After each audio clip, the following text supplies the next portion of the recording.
안녕하십니까. 신영일의 비즈정보 플러스입니다. 이 겨울에 입술이 자주 터서 고민인 분들은 혹시 이런 습관을 갖고 있지 않는지 체크해 보시기 바랍니다. 먼저 입술을 자주 깨무는 습관은 입술을 예민하게 만들고 염증이 생기기 쉽기 때문에 피하시는 게 좋고요. 립밤이나 립스틱 같은 제품은 세균 번식이 쉬워서 타인과 돌려 쓰는 습관은 좋지 않다고 합니다. 그리고 입술 클렌징을 대충 하면 잔여물이 남아서 입술이 변색되고 노화의 원인이 된다고 하니까 깨끗하게 클렌징 하시기 바랍니다. 그럼 오늘 순서 본격적으로 시작합니다.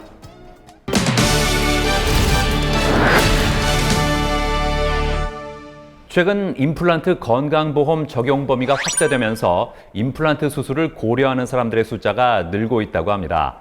하지만 수술 후의 여러 가지 부작용 때문에 임플란트 재수술을 하는 경우도 있다고 하는데요.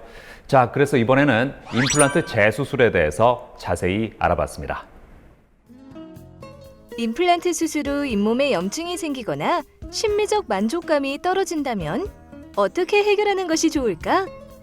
2차, 3차, 더 이상 부담스러운 재수술이 이어지지 않도록 올바르게 임플란트 재수술 받는 방법. 지금 비즈정보 플러스에서 공개한다. 임플란트 재수술의 모든 것.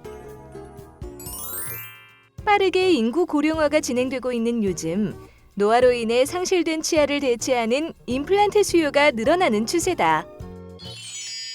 연간 50만 명이 임플란트 수술을 할 만큼 대중화된 치과 치료로 자리 잡았으며 최근 만 65세 이상에 한해 본인 시술 부담률이 줄어들면서 임플란트 시장이 더욱 확대되고 있다는데 그렇다면 제3의 치아라 불리는 임플란트란 무엇일까?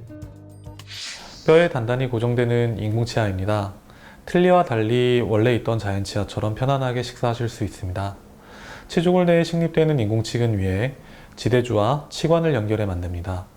현재 많이 사용되는 임플란트 제품들의 경우 인공치근과 지대주는 가는 나사로 조여져 연결되고 지대주와 치관은 접착제로 연결되는 구조를 가지고 있습니다.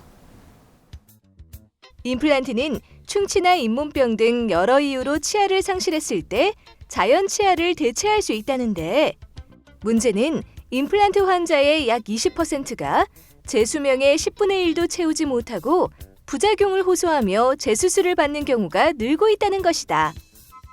임플란트의 각 부품들 중 치관과 지대주가 망가지면 그 부품을 교체하여 해결할 수 있습니다.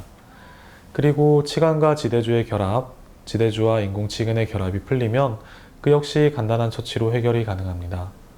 하지만 인공치근이 망가지게 되면 그것은 수술로 제거한 후 다시 식립하고 그 위에 새로운 지대주와 치관을 연결해야 합니다. 그리고 관리를 열심히 하는데도 그리고 각 부품이 망가지지 않았는데도 반복적으로 임플란트 주변에 잇몸이 붓고 불편함이 나타나면 이는 인공치근의 위치를 교정하는 것부터 시작하여 지대주와 치관 디자인을 다시 해야 해결이 될 수도 있습니다. 이럴 때 임플란트 재수술을 하게 됩니다. 임플란트 재수술 시 환자가 불편해하는 점을 청취한 후 파노라마 사진과 CT 촬영을 통해 구강내를 관찰한다.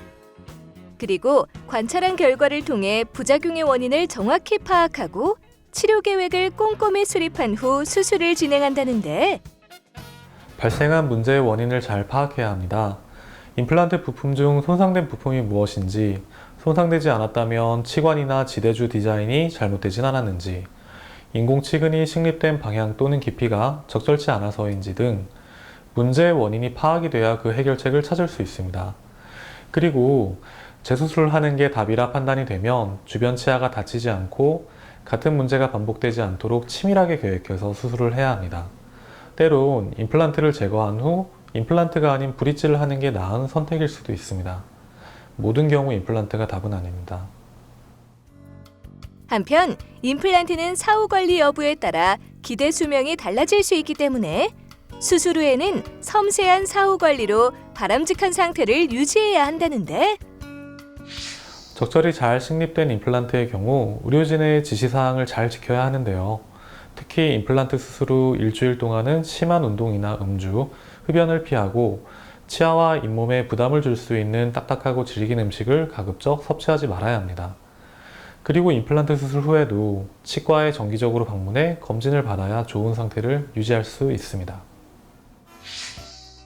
임플란트 수술을 받는 환자가 느는 만큼 치료 후 부작용에 따른 재수술 사례도 증가하고 있다는데, 이제는 임플란트 재수술 방법부터 사후 관리까지 자세히 알아본 후 수술을 받길 바란다.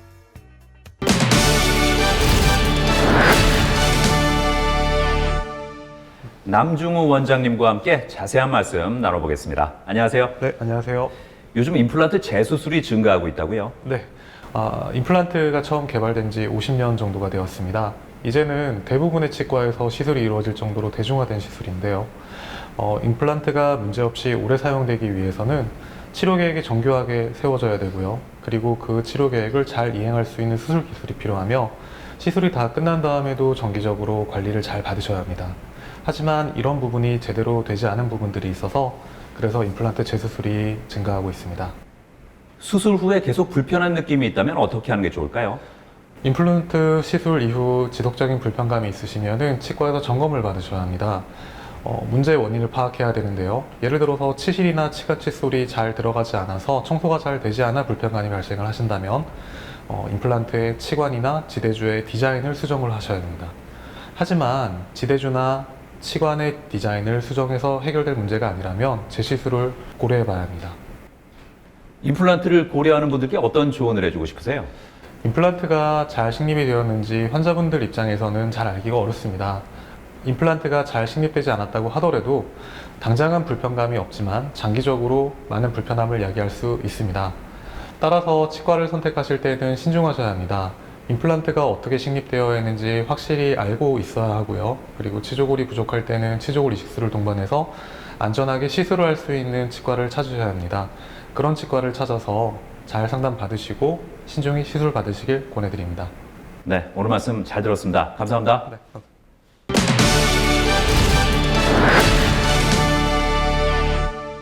겨울철 목을 따뜻하게 해주는 목도리, 잘못 관리하면 피부에 염증을 유발할 수도 있다는데요. 목도리 관리하는 방법 알려드리겠습니다.